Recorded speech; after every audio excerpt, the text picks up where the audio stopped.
नमस्कार दोस्तों, बहुत बहुत स्वागत है आप सभी का एक बार फिर से। जी हाँ दोस्तों, पूरे दिन की कई महत्वपूर्ण और बड़ी खबर निकल कर सामने आ रही है। जानेंगे सभी खबरों को विस्तार से। तो दोस्तों, खबरों में आगे बढ़ने से पहले वीडियो को एक प्यार भरा लाइक जरूर कर दें और ताज़ा खबरों को जानने के लिए चैनल को सब्सक्राइब भी जरूर कर लें। तो देखते हैं पहली बड़ी खबर क्या निकल कर आ रही है। पीएम मोदी की बाइडेन के साथ बैठक में द्विपक्षीय रिश्तों की मजबूती पर जोर। जाने किसने क्या कहा। प्रधानमंत्री नरेंद्र मोदी क्वाड शिखर सम्मेलन से पहले ओवल कार्यालय में अमेरिकी राष्ट्रपति जो बाइडेन के साथ द्विपक्षीय बैठक की। वैसे तो बाइडेन के राष्ट्रपति बनने के बाद दोनों नेताओं की कई बार फोन पर बातचीत हुई है, लेकिन यह पहली बार था जब दोनों नेताओं ने आमने सामने बैठकर विभिन्न मुद्दों पर चर्चा की। इस बैठक में पीएम मोदी ने कहा कि मौजूदा दशक में भारत और अमेरिका एक दूसरे के पूरक हो सकते हैं। वहीं अमेरिका राष्ट्रपति जो बाइडेन ने कहा कि मैंने काफी पहले ही बता दिया था कि आने वाले वक्त में भारत और अमेरिका दुनिया के सबसे गरीब देश होंगे। अंतर्राष्ट्रीय समुदाय से दोस्ताना संबंध चाहता है तालिबान। कहा किसी के खिलाफ नहीं होने देंगे अफगान धरती का इस्तेमाल। अफगानिस्तान की सत्ता पर काबिज होने के बाद तालिबान अब अंतर्राष्ट्रीय समुदाय से जुड़ना चाहता है। नवगठित तालिबान सरकार के विदेश मंत्री आमिर खान मुत्ताकी ने कहा कि उनका देश पड़ोसी और क्षेत्र देशों समेत अंतर्राष्ट्रीय समुदाय से दोस्ताना संबंध चाहता है। शिन्हुआ न्यूज एजेंसी के अनुसार मुत्ताकी ने गुरुवार को काबुल में एक कार्यक्रम में यह भी कहा कि नया प्रशासन किसी को अफगान धरती का इस्तेमाल किसी के खिलाफ करने की इजाजत नहीं देगा। उन्होंने कहा शांतिपूर्ण और स्थिर अफगानिस्तान पड़ोसी देशों, क्षेत्र और विश्व के हित में है। हालांकि इसके साथ ही उन्होंने यह कहा कि अफगानिस्तान पर बहुत दबाव डालने से किसी को फायदा नहीं होने वाला है। नरेंद्र गिरी के शिष्य और सेवादार सीबीआई के रडार पर मठ से जुड़े नेता और पुलिस अफसर की जांच के दायरे में। अखाड़ा परिषद के अध्यक्ष महंत नरेंद्र गिरी की संदिग्ध हालत में हुई मौत की गुत्थी सुलझाने के लिए सीबीआई महंत से जुड़े 16 किरदारों की कुंडली खंगालने में जुट गई है। इनमें महंत के कथित उत्तराधिकारी बलवीर गिरी से लेकर उनके शिष्य आनंद गिरी तक का नाम शामिल है। साथ ही पुलिस के कुछ अफसर और कुछ राजनेता भी सीबीआई की जांच सूची में हैं। महंत नरेंद्र गिरी का शव 20 सितंबर की शाम संदिग्ध हालत में फंदे पर लटका हुआ मिला था। संत समाज का कहना है कि महंत ने आत्महत्या नहीं की है, बल्कि उनकी हत्या की गई है। इसके बाद उत्तर प्रदेश सरकार ने 22 सितंबर की रात इस मामले की सीबीआई से जांच कराने की सिफारिश की थी। सीबीआई जांच के घेरे में मठ से जुड़े ये अहम किरदार है। बलवीर गिरी, आनंद गिरी, आधा तिवारी, संदीप तिवारी, इंदु प्रकाश मिश्रा, सुशील मिश्रा, ओम प्रकाश पांडे, अजय सिंह, केपी सिंह, सुमित। यूपी के बेरोजगारों को हुनरमंद बनाएगी योगी सरकार। प्रशिक्षण के साथ मिलेगा स्वरोजगार की सौगात। उद्यान और खाद्य प्रशिक्षण संस्था की ओर से आपको न केवल निःशुल्क प्रशिक्षण दिया जाएगा, बल्कि स्वरोजगार के लिए खादी एवं ग्रामोद्योग की ओर से स्वरोजगार के लिए अनुदानित ऋण भी दिलाया जाएगा। उद्यान एवं खाद्य प्रसंस्करण विभाग की ओर से मौसमों फलों को संरक्षित करने के साथ मुरब्बा और जैम व जेली बनाने का प्रशिक्षण दिया जाता है। 2 सप्ताह के प्रशिक्षण के उपरांत युवा अपना खुद का व्यवसाय शुरू कर सकते हैं। आलमबाग, अलीगंज व सुप्रो मार्ग पर प्रशिक्षण केंद्र बने हैं, जहां प्रशिक्षण दिया जाता है। प्रशिक्षण के लिए युवाओं को जिले के जिला उद्यान एवं खाद्य प्रसंस्करण अधिकारी कार्यालय से संपर्क करना होगा। उनके माध्यम से योजना का लाभ लिया जा सकता है। विभाग की ओर से समय समय पर अल्प अवधि के कोर्स भी संचालित होते हैं। दोस्तों, अगर आप भी अपने गांव, शहर या राज्य की खबर देखना चाहते हैं तो कमेंट में अपने गांव, शहर या राज्य का नाम जरूर लिखें। और अगर आपको अभी तक किसी भी सरकारी सुविधा का लाभ नहीं मिला है तो वो भी कमेंट करके जरूर बताएं कि सरकार की कौन सी योजना आप तक नहीं पहुंची, जिससे कि आपकी बात हमारे चैनल के माध्यम से सरकार तक पहुंचाई जाए। तो चलिए बढ़ते हैं अगली बड़ी खबर की ओर। पीलीभीत पहुंचे वरुण गांधी, बोले कृषि कानूनों का विरोध कर रहे किसानों का मैं पूरी तरीके से दूंगा साथ। बीजेपी सांसद वरुण गांधी ने एक बार फिर किसान आंदोलन के पक्ष में अपनी बात रखी है। दरअसल वरुण गांधी 3 दिवसीय दौर पर अपने संसदीय क्षेत्र पीलीभीत पहुंचे, जहां उन्होंने बड़ेपुरा गुरुद्वारा पहुंचकर सिख किसानों के साथ माथा टेका। इस दौरान उन्होंने कहा कि वो हमेशा किसानों के साथ खड़े हैं। वरुण गांधी ने कहा, मैंने जब भी किसी के साथ अन्याय होते देखा है तो हमेशा आवाज उठाई है। मैंने ये कभी नहीं देखा कि इसका मुझ पर क्या असर पड़ेगा। अपने संसदीय क्षेत्र के मुंडलिया गौसू सहित कई गांव में वरुण गांधी ने ग्रामीणों को संबोधित भी किया। वरुण गांधी ने अन्ना हजारे के आंदोलन को भी याद दिलाते हुए कहा कि देश के 543 लोकसभा सांसदों में से वह अकेले व्यक्ति थे जो आंदोलन में जाकर अन्ना हजारे के साथ बैठ गए और उनका साथ दिया था। वरुण गांधी ने कहा, मैं किसानों का पूरी तरीके से साथ दूंगा। अन्ना हजारे के आंदोलन में भी मैंने यह नहीं पूछा कि मेरा दल उनके साथ है कि नहीं, लेकिन मेरा दिल उनके साथ है। महाराष्ट्र के मंत्री नवाब मलिक ने कहा, जो लोग सेंटर तक नहीं जा सकते उन्हें घर जाकर दी जाएगी वैक्सीन। महाराष्ट्र सरकार में मंत्री नवाब मलिक ने कहा कि जो लोग वैक्सीन केंद्रों तक नहीं पहुंच सकते उन्हें सरकार घर पर जाकर कोरोना टीका दिया जाएगा। मलिक ने कहा कि ऐसे लोगों को जो दिव्यांग है या किसी और वजह से टीकाकरण केंद्रों तक पहुंचने में असमर्थ है, उनको राज्य सरकार के कर्मचारी घर जाकर टीका देंगे। एनसीपी नेता नवाब मलिक ने शुक्रवार को कहा, हम मुंबई और महाराष्ट्र में बड़े पैमाने पर टीकाकरण अभियान चला रहे हैं। अभी तक 50% से अधिक लोगों को वैक्सीन दी जा चुकी है। पहली डोज के बाद दूसरी खुराक भी बड़ी संख्या में दी गई है। ऐसे लोगों जो दिव्यांग है या किसी बीमारी के चलते बिस्तर पर हैं, उनको घर जाकर ही टीके दिए जाएंगे। उन्होंने कहा कि केंद्र भी अब दिव्यांग को घर जाकर वैक्सीन देने की बात कह रहा है। हमारी सरकार इस पर पहले भी चर्चा कर चुकी है। हम यह सुनिश्चित करने के लिए प्रावधान कर रहे हैं कि जो लोग टीकाकरण केंद्रों तक नहीं पहुंच सकते उन्हें उनके घरों में टीका मिल जाएगा। महाराष्ट्र देश का सबसे ज्यादा कोरोना प्रभावित राज्य है। हालांकि अब राज्य में कोरोना काफी हद तक काबू में है। राज्य में बीते कुछ दिनों से 3 से 4 हजार केस हर रोज मिल गए हैं। राज्य में कोरोना संक्रमण के लाखों से ज्यादा मामले आए हैं, जो किसी भी दूसरे राज्यों से ज्यादा हैं। वहीं महाराष्ट्र में कोरोना से 1,03,000 से ज्यादा मौतें हुई हैं। मिशन यूपी में जुटी कांग्रेस, नवरात्रि में जारी करेगा विधानसभा चुनावों के लिए उम्मीदवारों की पहली सूची।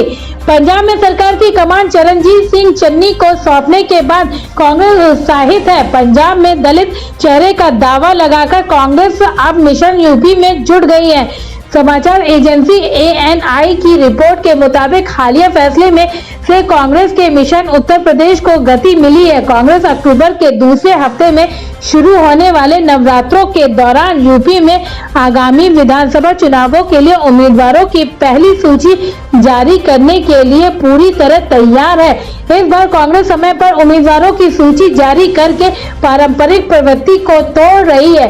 उत्तर प्रदेश कांग्रेस के शीर्ष सूत्रों ने बताया कि पार्टी ने 150 विधानसभा सीटों के लिए संभावित उम्मीदवारों की जांच परख कर ली है।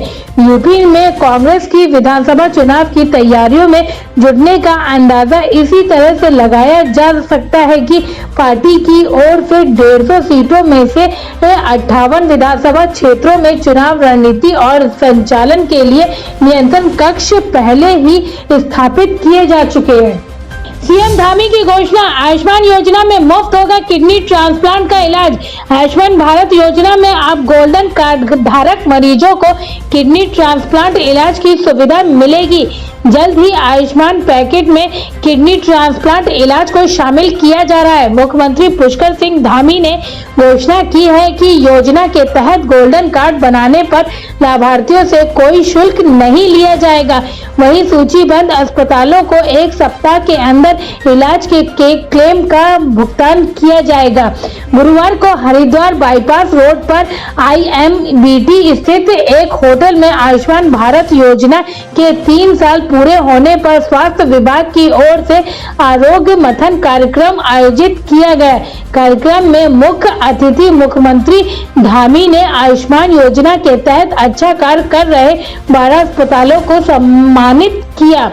सीएम ने कहा कि प्रधानमंत्री नरेंद्र मोदी ने देश को स्वास्थ्य के क्षेत्र में विश्व की सबसे बड़ी आयुष्मान भारत योजना दी है। इस योजना का लोगों को सीधा लाभ मिल रहा है। प्रदेश के सभी परिवारों को राज्य आयुष्मान उत्तराखंड योजना शामिल किया गया। योजना में अब तक 44 लाख लाभार्थियों के गोल्डन कार्ड बने हैं। इसमें 3.5 लाख लोगों का पंजीकरण, अस्पताल में विभिन्न बीमारियों का मुफ्त इलाज कराया गया है। इस पर 460 करोड़ रुपए खर्च हुआ है। बिहार में 15 नवंबर से खुलेंगे आंगनबाड़ी केंद्र और सरकारी स्कूल। सीएम नीतीश कुमार ने ट्वीट कर दी जानकारी। कोरोना के मामले लगातार कम होने पर बिहार की नीतीश सरकार ने बड़ा फैसला लिया है। सीएम नीतीश कुमार ने ट्वीट कर जानकारी दी है कि 15 नवंबर से आंगनबाड़ी और छोटे बच्चों के लिए सरकारी स्कूल फिर से खुलेंगे। साथ ही उन्होंने यह भी जानकारी दी है कि सभी लोगों को वैक्सीन भी लगाई जाएगी। बीते गुरुवार को बिहार के मुख्य सचिव त्रिपुरानी शरण ने सभी जिलाधिकारियों से फीडबैक लिया था। इसके बाद शुक्रवार को मुख्यमंत्री की अध्यक्षता में आपदा प्रबंध समूह की बैठक हुई। इसमें 15 सितंबर से सभी आंगनबाड़ी केंद्र और छोटे बच्चे के स्कूल खोलने का फैसला लिया गया है। इसकी जानकारी खुद सीएम ने ट्वीट करके दी है। सीएम नीतीश कुमार ने लिखा कि कोरोना महामारी संबंधी प्रतिबंधों के सकारात्मक परिणाम आए हैं। आज स्थिति की समीक्षा कर 15 नवंबर 2021 तक सभी आंगनबाड़ी केंद्र एवं छोटे बच्चे के विद्यालय को खोलने का निर्णय लिया गया है। इसके अलावा ट्वीट कर लिखा कि आगामी त्योहारों के दौरान जुलूस तथा भीड़ प्रबंध हेतु जिला प्रशासन आदेश निर्गत करेंगे। कोरोना संक्रमण के ज्यादा मामले वाले राज्यों से आने वाले यात्रियों की अनिवार्य कोविड जांच कराई जाएगी। सीएम उद्धव ठाकरे का बड़ा फैसला। महाराष्ट्र में 4 अक्टूबर से खुलेंगे स्कूल।